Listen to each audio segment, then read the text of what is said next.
प्यारे बंधुओं, अब मैं चर्चा करने जा रहा हूँ कि बच्चों को पनिशमेंट देने के से क्या होता है। अपने पार्ट नंबर 3 वीडियो में बच्चों को पनिशमेंट देने से वो हमेशा भयभीत अवस्था में पड़े रहते हैं, हमेशा डरे सहमे रहते हैं। डरे सहमे रहने से उनकी मानसिक संतुलन डिस्टर्ब रहता है और वो जो है डर के कारण जो है उनका ब्रेन सही अवस्था में काम नहीं करता।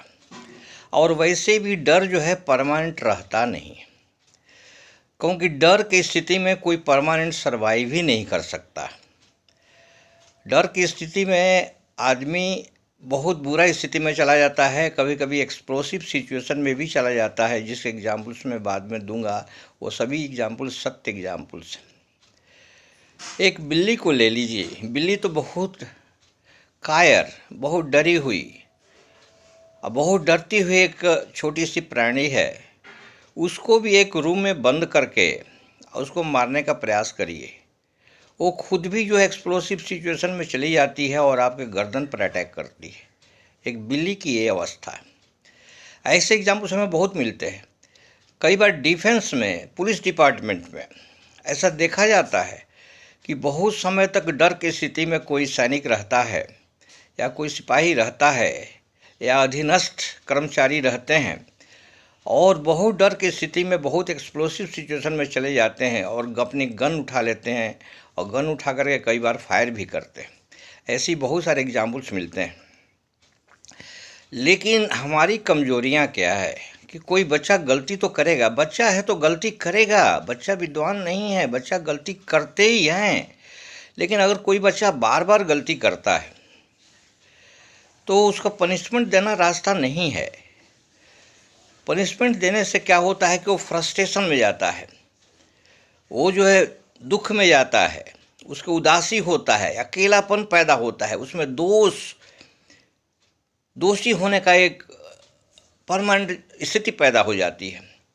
उसमें पछताव, गुस्सा, डर, चिंता, उदासी, हर तरह की परिस्थितियाँ पैदा होती है। बार बार दंड करने से वो अपने को बहुत इन्फीरियर समझने लगता है, कमज़ोर समझता है। दूसरे बच्चों से अपने को इतना कमज़ोर समझने लगता है कि हर चीज़ में हार स्वीकार बहुत आसानी से करता है। इसलिए डर से ये परिस्थिति पैदा करने के लिए हम ही जिम्मेवार हैं। कैसे हम जिम्मेवार हैं बताता हूँ। अगर वही बच्चा अब गलती करता है बचपन में तो हम उसको सहते नहीं हैं, तुरंत उसको थप्पड़ जमाते हैं, पीटते हैं, गाली देते हैं, चिल्लाते हैं।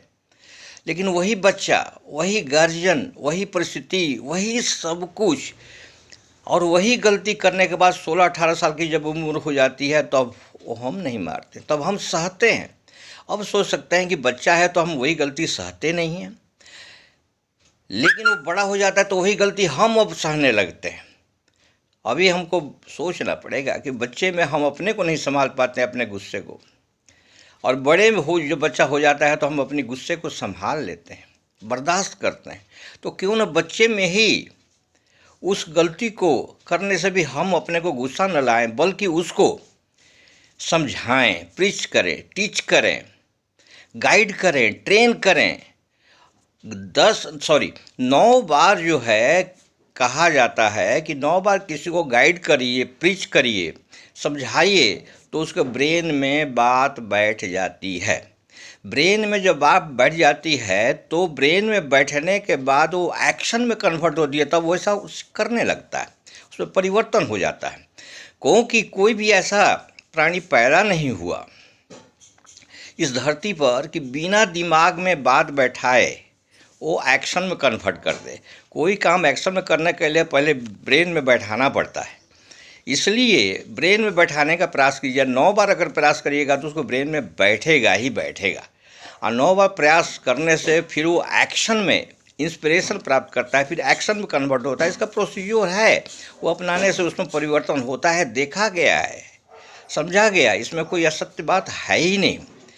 अगर कोई गार्जियन बोले कि डू व्हाट आई से, नॉट व्हाट आई डू, ये संभव नहीं है। कोई गार्जियन करे कि जो मैं बोलता हूँ वो करो, लेकिन जो मैं करता हूँ उसको भूल जाओ। ऐसा कहने से हम पर उस पर प्रभाव नहीं पड़ेगा, वो सीख नहीं पाएगा। इसलिए बच्चों को दंडित न किया जाए, ह्यूमिलेट न किया जाए, पीटा न जाए। उसके लिए बहुत सारे कानून भी बनाए गए हैं, बने हुए हैं, ऑलरेडी बने हुए हैं। बच्चों को प्यार से समझाना बुझाना है।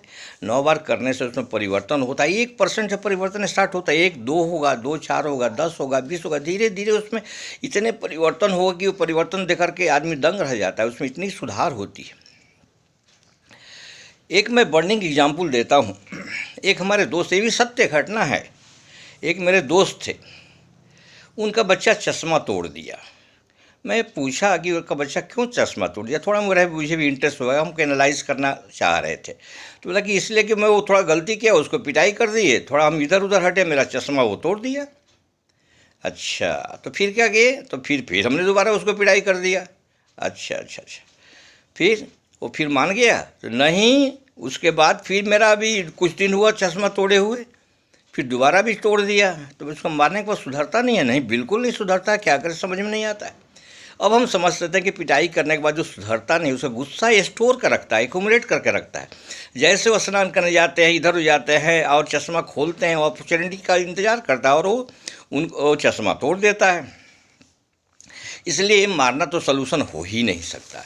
इसलिए हमको जो है उसको समझाना ही सलूशन होगा, चाहे उसे 1% का ही सुधार क्यों नहीं हो, चाहे 2% का सुधार क्यों नहीं, लेकिन सुधार तो होगा, उन्नति तो होगी। उन्नति बहुत इंपॉर्टेंट है। एक और मैं आपको घटना बताता हूँ, वो भी सत्य घटना। साउथ वेस्ट एयरलाइंस, वो एयरलाइंस बराबर घाटे में चल रही थी, बराबर घाटे में चल रही थी क्यों कि उसका फ्लाइट डिले हो रहा था। वो फ्लाइट में सुविधा भी घट रही थी, कर्मचारी सेवा नहीं दे रहे थे, न सर्विस अच्छा कर रहे थे। और हर बार जो फ्लाइट डिले होता तो किसी न किसी को एक्सप्लानेशन पूछा जाता था, सो कॉज नोटिस दिया जाता था, कुछ एक्शन लिया जाता था। उसके बावजूद भी उस साउथ वेस्ट एयरलाइंस में कोई सुधार नहीं हुआ। तो अब इसको ब्रेन स्टॉर्मिंग किया गया। ब्रेन स्टॉर्मिंग करने के बाद डिसाइड किया गया कि प्यूनिटिव एक्शन नहीं लिया जाना चाहिए। अब हमको एनालाइज करना चाहिए क्या, कि हमको उस आदमी को नहीं ढूंढना है कौन गलती करना है, वो कारण ढूंढना पड़ेगा कि ये ऐसा हो क्यों रहा है। हमको वो नहीं पता है हु इज एट फॉल्ट, ये हमको पता नहीं लगाना। व्हाट इज एट फॉल्ट वो देखना है। व्हाट इज एट फॉल्ट देख करके हमको उस फॉल्ट को हटाने का रास्ता निकालना पड़ेगा। धीरे धीरे यही रास्ता, प्यूनिटिव एक्शन छोड़ करके व्हाट इज फॉल्ट के बारे में सोचा गया, हु इज एट फॉल्ट के बारे में नहीं सोचा गया, तो धीरे धीरे उसमें प्रोग्रेस होने लगा। प्रोग्रेस ऐसा हुआ कि कुछ दिन के समय में वो साउथ वेस्ट एयरलाइन जो है, one of the best airline again वो हो गया, वो प्रॉफिट में भी चलने लगा। कलकत्ता के एग्जाम्पल बताता हूँ मैं। एग्जाम्पल इसलिए बता रहा हूँ, ये सभी सत्य घटनाएं हैं। बता रहा हूँ कि मैं अपनी बातों को आप तक कम्युनिकेट कर सकूँ कि प्यूनिटिव एक्शन से कुछ नहीं होता है, दंडात्मक कार्रवाई से कुछ नहीं होता है। दंडात्मक कार्रवाई से भी होता है, लेकिन that is applicable only for 5 to 10%। हमको तो 90% को सुधारना है। 90% सुधर जाए तो दुनिया सुधर जाएगी। कलकत्ता में एक लड़का बहुत अच्छा प्लेयर था, वो प्रोबेबली टेनिस प्लेयर था। वो हर जगह जीतता था, हर लेवल में जीता था, डिस्ट्रिक्ट लेवल तक पूरा जीतते चला गया। उसके घर में मेडल्स रिवार्ड्स की भरमार थी। एक बार हार गया। अब उसके फादर उसके हार को स्वीकार नहीं किए, क्योंकि उसको स्वीकार नहीं किया। उसको बहुत पिटाई की। पिटाई करने से उसको चोट कहीं उल्टा जगह लग गया, वो तो बर्बाद हो गया। और बर्बाद होने के बाद वो लड़का तो परमानेंट ही खेल से आउट हो गया।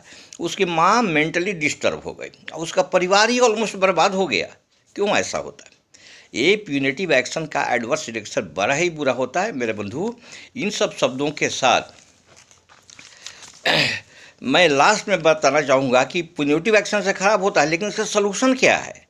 सॉल्यूशन के बारे में भी करता हूँ। इसका सलूशन है गाइडिंग, एडिंग, मदद कीजिए, coaching, training, practising and analyzing the problem, again finding out the solution of the problem, and according to you will have to go ahead slowly, and slowly progress will be there, and thus we will achieve the result success is bound to come, there is no doubt about it. इसके साथ मैं अपने video को close करूँगा और आपसे निवेदन है कि इसको लाइक करिए, शेयर करिए, सब्सक्राइब करिए। अगर दूसरे लोग थोड़ा लाभान्वित होंगे तो समाज को हम सभी मिल कर के कुछ दे पाएंगे, ये हम लोग का कर्तव्य है as a senior citizen. Thank you very much. जय हिंद, जय भारत।